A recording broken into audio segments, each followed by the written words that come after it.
चंबल का इलाका पुराने समय से ही चोरी और डकैती के कामों के लिए प्रसिद्ध रहा है। यहाँ पर आए दिन इस तरह की घटनाएं होती रहती हैं। अब तो यहाँ के लोगों को इन सब की आदत सी हो चुकी है। पर इस बार फिर से चोरों का एक नया समूह चंबल में आता है और लोगों को परेशान करना शुरू कर देता है। भाई, सुना है कि हमारे इलाके में चोरों का एक नया समूह घुसा है और उन्होंने बहुत आतंक मचाया हुआ है। हाँ, उन लोगों ने कुछ दिन पहले ही मेरे घर में भी चोरी की थी। घर में रखा सारा कीमती सामान चुरा कर खुद की तरह गायब हो गए। दया और चंदन बात कर ही रहे थे कि तभी उन्हें कुछ आवाज सुनाई देती है। पकड़ो पकड़ो, उनको पकड़ो।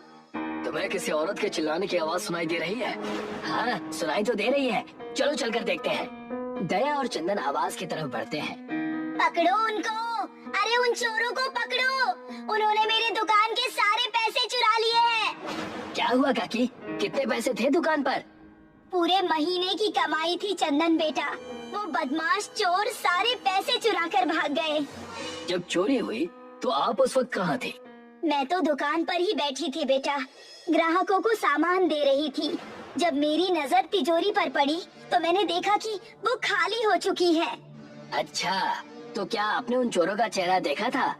नहीं, मुझे तो पता भी नहीं चला कि वो कब आए और कब उन्होंने मेरे दुकान की तिजोरी लूट ली।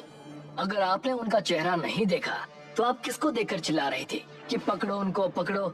मैं तो तिजोरी खाली देखकर यूं ही चिल्लाने लगी थी बेटा, और ये अबला कर भी क्या सकती है। अच्छा, एक बात बताओ काकी, अगर आपने उन चोरों का चेहरा नहीं देखा तो वो चोर तो कोई भी हो सकता है। वो चोर हम दो भी हो सकते हैं, और ये भी हो सकता है कि वो चोरी किया हुआ सारा माल अभी भी हमारे पास है और हम आपसे बचने के लिए आपकी मदद करने का नाटक कर रहे हैं ताकि आपका शक हम दोनों पर ना जाए। क्यों मजाक कर रहे हो यार? काकी बेचारी वैसे ही परेशान है, तुम उनको और परेशान कर रहे हो। एक तो इनकी तिजोरी वो बदमाश चोर लूट कर ले गए, और अगर हम उन चोरों के जैसे ही इनको परेशान करेंगे तो हम में और उन चोरों में क्या फर्क रह जाएगा? अपने दुकान पर हुई चोरी की घटना के बारे में वो औरत कई लोगों को बताती है, पर किसी से भी उसको चोर के बारे में पता नहीं चलता। थक हार कर वो अपना उदास चेहरा लेकर वापस अपनी लूट चुकी दुकान पर आ जाती है। देखा, इन चोरों की हिम्मत कितनी बढ़ गई है। अब तो ये लोग दिन दहाड़े चोरी करने लगे हैं। अगर इनको अभी नहीं रोका गया तो कुछ टाइम के बाद इनकी संख्या बढ़ जाएगी और तब इन्हें रोकना आसान नहीं होगा।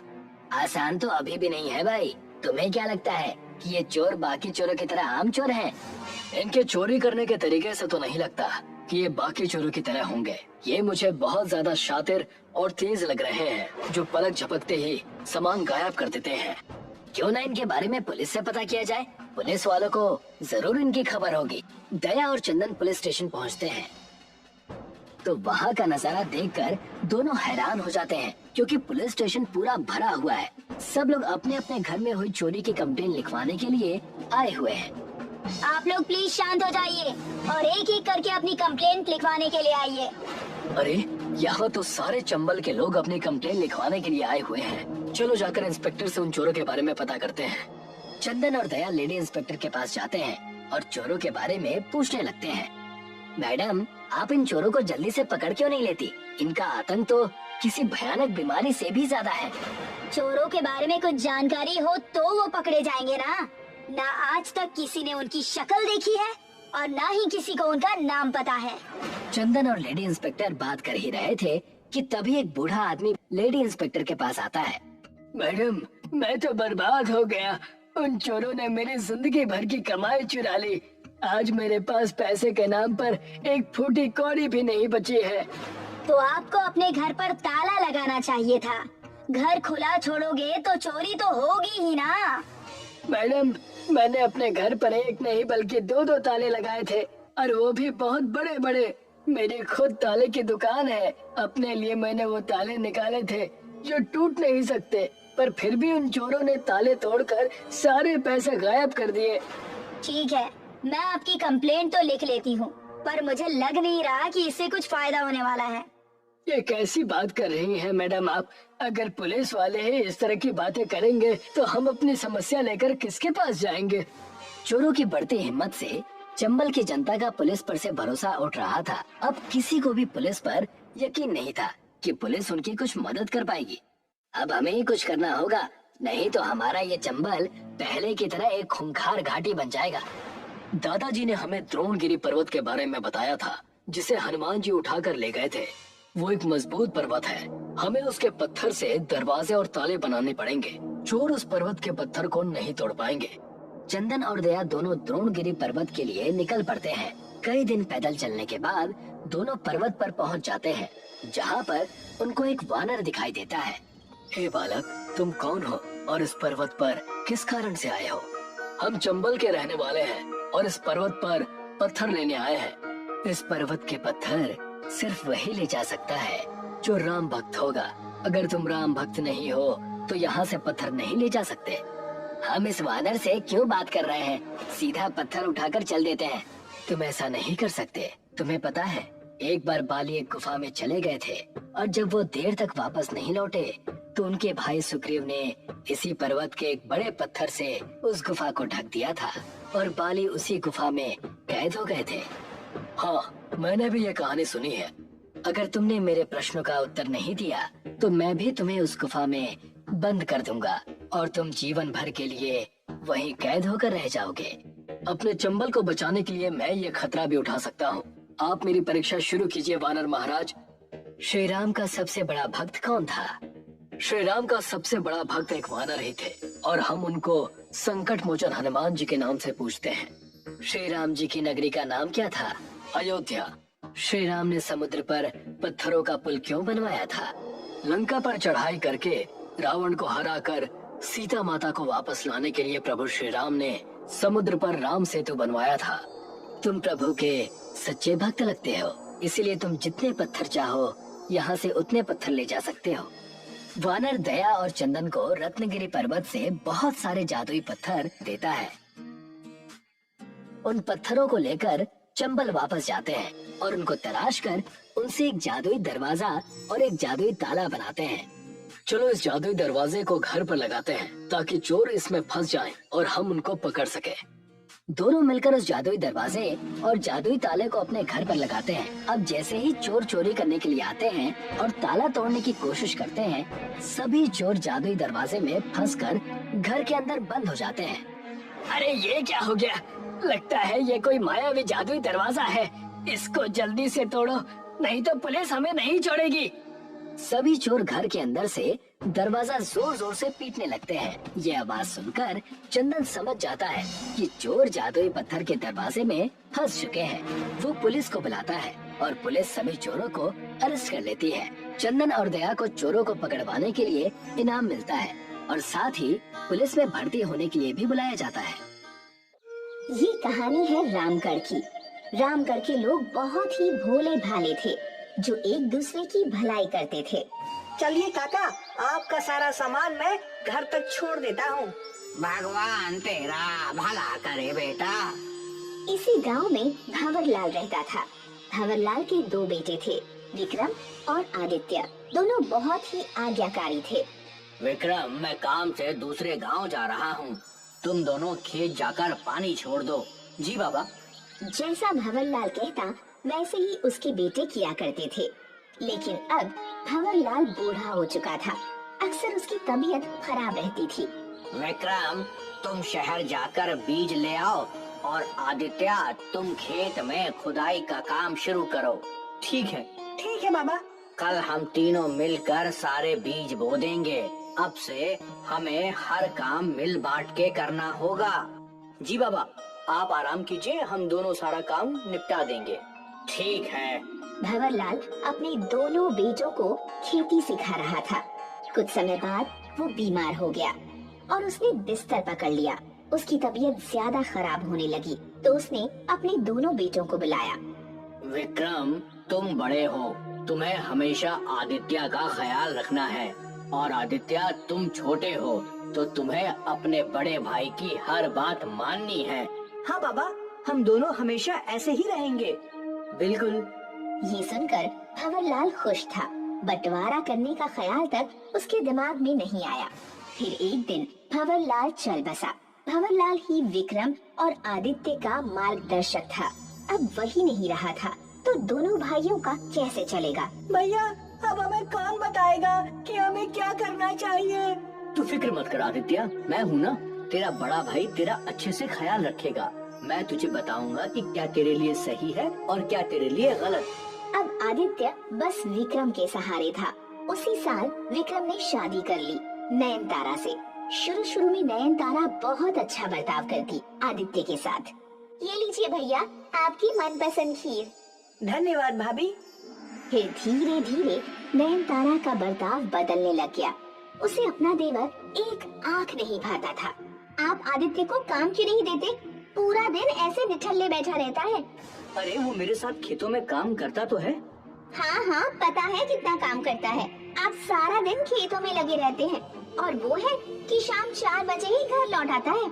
हाँ, अभी वो छोटा है, कितना काम करेगा। इतना भी छोटा नहीं है। मुझे तो लगता है आपको बंटवारा कर देना चाहिए। नहीं नयनतारा, वो अकेले कैसे रहेगा? अकेले क्यों? वो भी तो शादी करेगा ही। जब शादी होगी तब देखेंगे, तब तक तो हमें ही उसे संभालना होगा। समय के साथ आदित्य और उसकी भाभी नयनतारा के रिश्ते बिगड़ते रहे। वो दोनों अक्सर झगड़ा किया करते थे। ये क्या है भाभी, आज आपने मेरे लिए खाना नहीं बनाया? देख नहीं रहा कि मैं बीमार हूँ? अगर आप बीमार हैं तो किसी के लिए खाना नहीं बनाती। आपने अपने लिए और भैया के लिए तो खाना बना लिया। आप बस मुझे इस घर से अलग करना चाहती हो। वो तो मैं कब से चाहती हूँ, पर तुम्हारे भैया मेरी सुने तो ना। नहीं, मेरे भैया मुझे कभी अलग नहीं होने देंगे। ऐसा तुझे लग रहा है? देखता जा क्या होता है। कुछ नहीं होगा, मुझे विश्वास है। इस झगड़े के बाद धीरे धीरे नयनतारा विक्रम के दिमाग में आदित्य के खिलाफ बातें भरने लगी। तुम्हारा भाई मेरी जरा भी इज्जत नहीं करता। वो मुझ पर चिल्लाता है। जब मैंने कहा मैं तुम्हारे भैया से शिकायत करूंगी तो कहता है आप कुछ भी कर लो, मेरे भैया मुझे नहीं छोड़ेंगे। मानती हूँ आपका भाई आपके लिए जरूरी है, पर क्या पत्नी की इज्जत जरूरी नहीं? नयनतारा के मगरमच्छ के आंसू देखकर विक्रम का मन पसीज गया। वो नयनतारा की बातों में आ गया। विक्रम ने निर्णय ले लिया कि वो लोग अलग होंगे और बंटवारा होगा। विक्रम ने आदित्य से बात की। ये रोज की खिटखिट से अच्छा है कि हम अलग हो जाएं। पर भैया, याद कर बाबा ने तुझे क्या कहा था, तुझे मेरी हर बात माननी पड़ेगी। ठीक है भैया, जैसी आपकी मर्जी। घर का बंटवारा एक बराबर होगा। ठीक है। गांव के कुछ बूढ़े बुजुर्गों ने घर और खेत का बंटवारा कर दिया। भैया, इस घर और खेत के अलावा हमारे पास एक भैंस भी है। हाँ, उसका भी बंटवारा होगा। पर नयनतारा को भैंस अपने लिए चाहिए थी, तो उसने अपने पति के कान में खुसर-पुसर की। भैंस तो एक ही है, क्या फर्क पड़ता है अगर वो हम रख ले? वैसे भी आदित्य भैंस का क्या करेगा? ठीक है, बात करता हूँ। विक्रम आदित्य के पास गया। देख आदित्य, हमारे पास एक ही भैंस है, इसका बंटवारा करना मुश्किल है, तो क्यों ना ये भैंस मैं ही रख लूं? आदित्य ने अपनी लालची भाभी की ओर देखा और बोला, नहीं भैया, भैंस का भी बराबर बंटवारा होना ही चाहिए। अब विक्रम सोच में पड़ गया कि वो कैसे भैंस का बंटवारा करेगा। तभी नयनतारा उसके पास आई। उससे बोलो कि भैंस के मुंह की ओर का हिस्सा उसका और पूंछ वाला हिस्सा हमारा। ठीक है आदित्य, इस भैंस की मुंह की तरफ का हिस्सा तुम्हारा और पीछे वाला हिस्सा मेरा। ठीक है भैया। इस बार आदित्य को अपनी भाभी की साजिश समझ नहीं आई। अगली सुबह भैंस जोर जोर से चिल्ला रही थी। अरे आदित्य, देखो भैंस को भूख लगी है। क्या भैंस को खाना खिलाना मेरा काम है? हाँ बिल्कुल, मुंह की तरफ वाला हिस्सा तुम्हारा है ना। ठीक है भैया। आदित्य ने भैंस को चारा डाला और कुछ देर बाद उसने देखा उसकी भाभी नयनतारा भैंस का दूध दो रही है। भाभी, मुझे भी थोड़ा दूध दे दो। नहीं, बिल्कुल नहीं। भैंस का पिछला हिस्सा हमारा है, इसके दूध पर बस हमारा हक है। पर ये तो अन्याय है। बंटवारा ऐसा ही हुआ था और तुमने मान भी लिया था। भैंस की इस समस्या से आदित्य परेशान हो गया। उसे भैंस को खिलाना पिलाना पड़ता था, पर उसे थोड़ा सा भी दूध नहीं मिलता था। अब क्या करूं मैं इस भैंस का? इसी सोच में एक दिन वो अपने खेतों में बैठा था कि तभी बूढ़े काका वहाँ से गुजर रहे थे। क्या हुआ आदित्य, बड़े गंभीर सोच में डूबे हो? अब आपसे क्या छुपाऊं काका, घर और खेतों का तो बराबर बंटवारा हो गया, और हमारी भैंस, उसका मुंह का हिस्सा मुझे मिला है और पूंछ वाला हिस्सा भैया को मिला है। मुझे भैंस को खाना खिलाना पड़ता है और दूध भैया के हिस्से में है। ये तो नाइंसाफी हुई ना। बिल्कुल। पर अब समझ नहीं आ रहा कि क्या करूं। भैया भी बस भाभी की बातें मान लेते हैं। मेरे पास एक सुझाव है। काका ने आदित्य के कान में एक युक्ति बताई। अगली सुबह आदित्य ने भैंस को चारा खिलाया और फिर वहीं बैठा रहा। कुछ देर बाद उसकी भाभी भैंस का दूध दोहने आई। नयनतारा ने दूध दोहना शुरू ही किया था और बस आदित्य ने छड़ी उठा ली और भैंस के सामने के पैरों पर मारने लगा। भैंस को दर्द होने लगा और उसने नयनतारा को जोर से लात मारी। हाय हाय मर गई, हाय हाय मर गई, हाय। विक्रम दौड़ता हुआ बाहर आया। उसने नयनतारा को उठाया और देखा कि आदित्य छड़ी से भैंस को पीट रहा था। ये तुम क्या कर रहे हो? मैं भैंस को पीट रहा हूँ। पर क्यों? क्योंकि ये मेरा हिस्सा है। इस हिस्से में मैं जो चाहूँगा वो करूँगा। ये सुनकर विक्रम और नयनतारा दोनों कुछ न बोल पाए। विक्रम अपनी पत्नी को घर के अंदर ले गया। अब से जब भी नयनतारा दूध दोहने आया करती, आदित्य छड़ी लेकर खड़ा हो जाता और डर के मारे नयनतारा घर के अंदर भाग जाया करती। आखिरकार थक हार के विक्रम ने नया फैसला लिया। ऐसे तो नहीं चलेगा। हम एक काम करते हैं, हम बारी बारी भैंस को पालेंगे। एक दिन भैंस तुम्हारी, एक दिन मेरी। भैया, मुझे ये भैंस नहीं चाहिए, आप ही रखिए। मैंने ये सब आपको समझाने के लिए किया। आप भाभी की हर बात बिना सोचे समझे मान लेते हैं। बाबा ने आपको मेरी जिम्मेदारी दी थी, वो शायद आप भूल गए। विक्रम शर्मिंदा था। कोई बात नहीं, आप ये भैंस रख लीजिए। नहीं, ये भैंस हम दोनों की है और ये घर भी। आज से हम दोनों वापस एक साथ रहेंगे, भले ही तेरी भाभी को ये बात पसंद हो या नहीं हो। और अगर उसे तुझसे तकलीफ है तो वो ये घर छोड़कर जा सकती है।